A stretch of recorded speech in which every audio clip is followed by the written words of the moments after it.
All right, let me be very clear up front. Olympia, Washington is one of those places that looks amazing on paper, feels incredible on a sunny July afternoon, and then slowly reveals its personality the longer you actually live here. And I don't mean that in a bad way. I mean, Olympia is layered. It's nuanced. It's one of those cities where you have to experience it. And the experience depends heavily on where you live, where you work, what time you drive, and what season it is. So today, I'm not giving you some surface level top 5 pros and cons list you've already seen 100 times. I'm giving you the lived in version, the stuff you only learn after months or maybe even years of actually living here. So let's get into it. Pro number 1 is that nature isn't a weekend thing, it's daily life. And that's kind of one thing that sort of surprises me about Olympia. You know, I've lived here my entire life, so it's not really something that I think about on a daily basis, but when I do think about it, it is kind of interesting. Nature is just normal here, and I don't mean like, oh cool, there's a park nearby.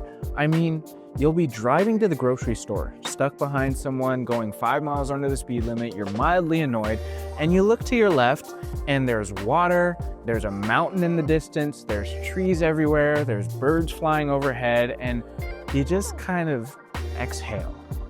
That's Olympia.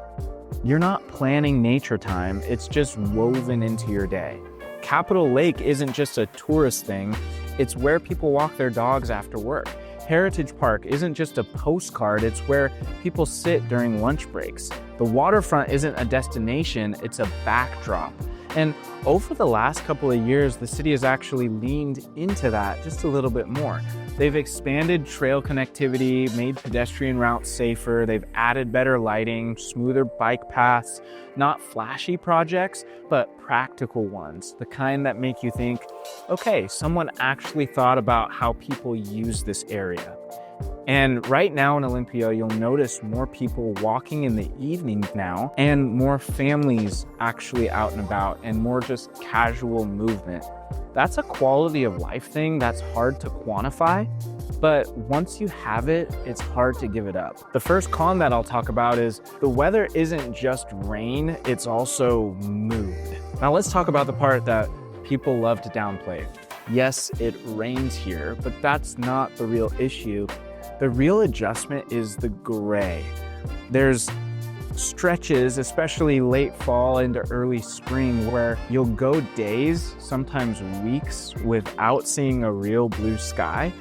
It's not dramatic storms, it's not like thunder and lightning, it's just muted. Everything feels softer, quieter, slower. And if you're the kind of person who feeds off of sunshine and energy and brightness, that can really mess with you at first. You'll notice people develop habits here: vitamin D supplements, morning walks no matter the weather, coffee shops becoming second homes, very intentional weekend plans when the sun does come out. And then when summer hits, people really do come alive. And the contrast is pretty wild because Olympia summers are really actually pretty magical, which almost makes the winter stretch feel longer because you know how good it can get. The second pro that I'll talk about is downtown Olympia feels human. Downtown Olympia really isn't flashy, and that's actually kind of the point. This isn't a skyline city, so it's not trying to impress you. It really feels human scale. And you'll start recognizing the same baristas as you go around town. You'll start to recognize the same shop owners and the same street musicians. You'll overhear conversations about city council meetings or art projects or housing debates or school fundraisers. And over the last couple of years, there's been a quiet shift downtown. Older buildings that used to feel half abandoned are being reused. They're not being bulldozed, but they're being repurposed.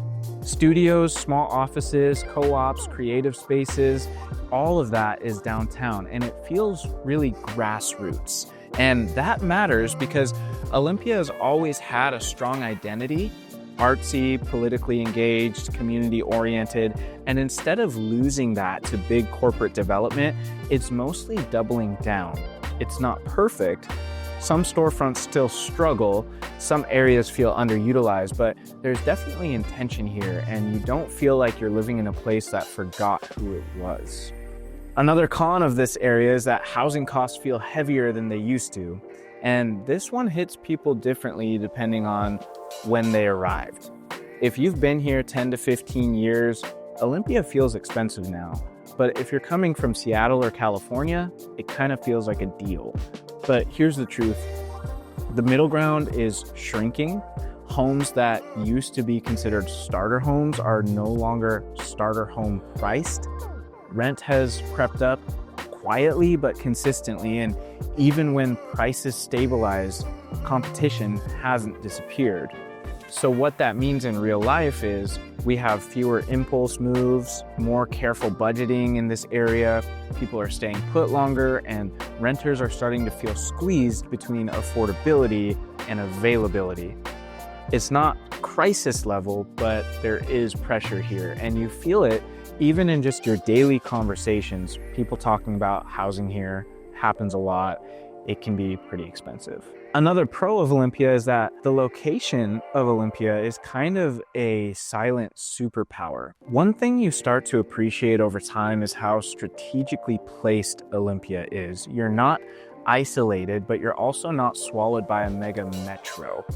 You can do Seattle for a day, you can do Portland for the weekend, the coast when you need space, and the mountains when you need perspective, and that flexibility becomes part of your lifestyle.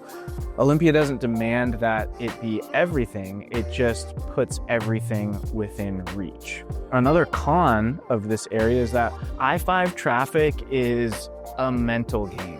If you've lived here long enough, you stop saying that traffic is bad and you start saying that traffic is unpredictable. Because some days it's smooth sailing, and then other days you'll hit a slowdown for no reason at all, and suddenly your 20-minute drive turns into 45 minutes. And the I-5 corridor through Olympia and Tumwater has seen a lot of ongoing construction, resurfacing, lane shifts. Some improvements have finished, some are still ongoing, and while it will help long-term, short-term, it means inconsistency. And locals here kind of know that, and so they adjust. They leave earlier, they avoid certain times, they know which exits back up first, but if you commute north regularly, you're definitely gonna feel it. It's not like a gridlock city, but it's also not carefree driving either. Another con in Olympia is that transit exists publicly, but it's not really the backbone. So public transit here works, but it doesn't really carry the city. Inner city transit is reliable, it's clean, it's community focused, but coverage and timing still make a car the default for most people. There are long-term conversations happening about rail, permits, expansion, but for day-to-day life in 2026, you're driving. And if you're used to hopping on trains or subways, that's definitely going to be an adjustment if you're moving to this area. A big pro for Olympia is that community isn't just a buzzword here. And this might be Olympia's biggest strength. People talk to each other here. Neighbors know each other. Community events aren't empty gestures, they're actually attended. Local issues are debated, sometimes loudly, sometimes kind of messy, but people care. And that creates a sense of belonging that's rare. It's not perfect, it's not always smooth, but it's real. And if you value connection over convenience, I do think that Olympia delivers. So here's the truth about living in Olympia, Washington in 2026. It's not a hype city. It's not about the grind. It's a lived-in city. And if you value nature, community, balance, intention, this place can definitely feel like home. And if you need sunshine or speed or constant stimulation, this city might challenge you, and that's okay. If this helped you understand Olympia on a deeper level, make sure to hit that like button, drop your questions below, and subscribe for more real, no fluff breakdowns, and I'll see you in the next video.